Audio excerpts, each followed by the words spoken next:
Hello and welcome to Running with Yeshua. This is a podcast about our Messiah, Yeshua, whom I love with all my heart, soul, and strength. And I also love running.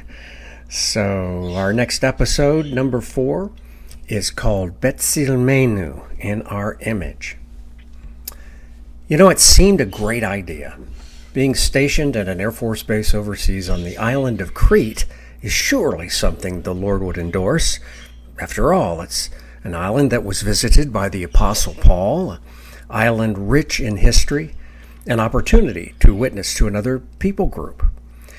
Have you ever forced the wrong lid on a jar, only to have it reflect your wrong choice? Well, such was my plight when I practically forced the door open to be stationed in Crete, Greece. The doors were closing at every turn as the Lord indicated to me that He did not want me there. But eventually He allowed me what I fought so hard for. And the 2 years there weren't all bad, but they were mostly miserable and personally very costly. It's my only overseas assignment in the Air Force during my career. And in the same way I was then, I am now dutiful to my personal agendas and to-do lists, as well as determining what I consider my best paths to traverse. And since retiring a few years ago, my to-do lists are kind of free and easy, but I am nonetheless duty-bound, and that's the point. They are my agendas. The Lord has been teaching me lately what it means to be an image bearer. Now in Genesis, we read that He created us Betsilmenu, meaning in our image. Of course, it's a reference to the triune nature of God. So what does it mean to be an image bearer? Well, being an image bearer doesn't mean trying to act like our Messiah. It means rather that we yield ourselves to His life within us, thereby expressing His image through us.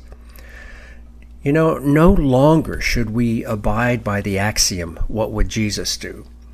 Living that way results in us merely trying to imitate Him, and we will fail in doing so at some point.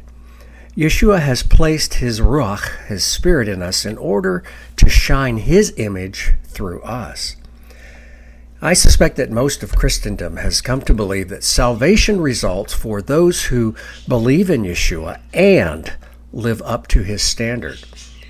We love to think that God's favor is upon those who work hardest for Him and live morally pure lives. Well, so did the Pharisees. However, I'd like to suggest that any hint of, quote, notice what I'm doing for you, Lord, end quote, is a fruitless path. I fell into that trap quickly after coming to Yeshua, thinking that once He provided forgiveness and salvation, which, by the way, are two different things entirely, it was up to me to then emulate Him. After all, doesn't abundant life mean behaving well and working for Yeshua? Well, for me, that is merely an alteration of my own agenda. Life in Messiah comes with allowing His life to flow through me. How does one do that?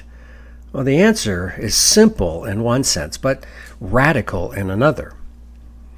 I submit for your consideration that perhaps the abundant life comes only in letting Him live His life through us, rather than performing my best imitation of Him. Letting Him live His life through me would necessitate me asking Him to do just that, to live His life through me by directing my paths each day, in each situation. Now, that would certainly result in the abundant life. Now, understand this.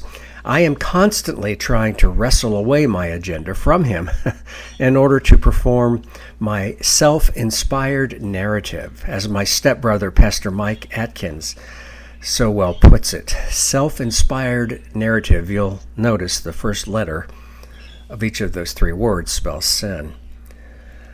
Abba is so kind and patient with us and understands our resistance to surrender, but still wishes to work with us so that He can express Himself through us. In my way of thinking, this is what trust really means. Not just that I intellectually assent to the truth that he is, but to also learn to hear his voice and yield to his way. That kind of trust is day to day, even moment to moment. Now, the Ruach will not compete with us. We can follow our own agenda, and he will continue to abide and love and teach.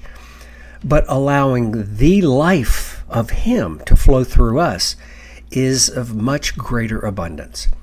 And in order for that to happen, I must yield. In order to yield, I must listen. In order to listen, I must pause. Busyness and agenda setting is far less likely to bring about the abundant life.